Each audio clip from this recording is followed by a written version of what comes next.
Welcome to Penrose Learning, where we make understanding easy. In this video, I will explain how to fix brake system problems on a Honda CR-V. First, always begin by checking your brake fluid reservoir. Ensure the fluid is between the minimum and maximum lines. Next, visually inspect your brake pads for wear and rotors for any scoring or warping. Listen carefully for any unusual sounds like squealing or grinding during braking.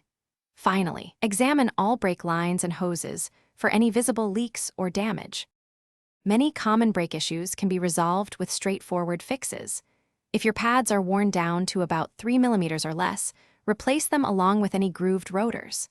A soft or spongy pedal often indicates air in the lines, requiring a full brake bleed.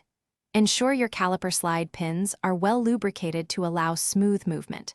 If fluid is leaking internally, a new master cylinder is likely needed.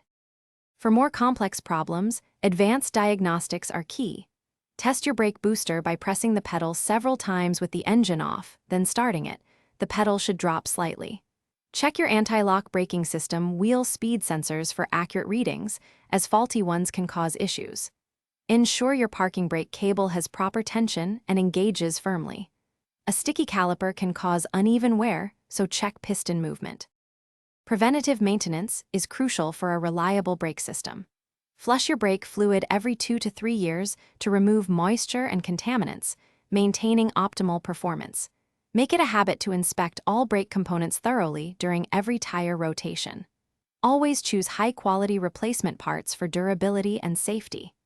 Driving cautiously, avoiding hard stops, will significantly extend the life of your brake components. Thanks for watching. If this was helpful, leave a like and consider subscribing. See you next time.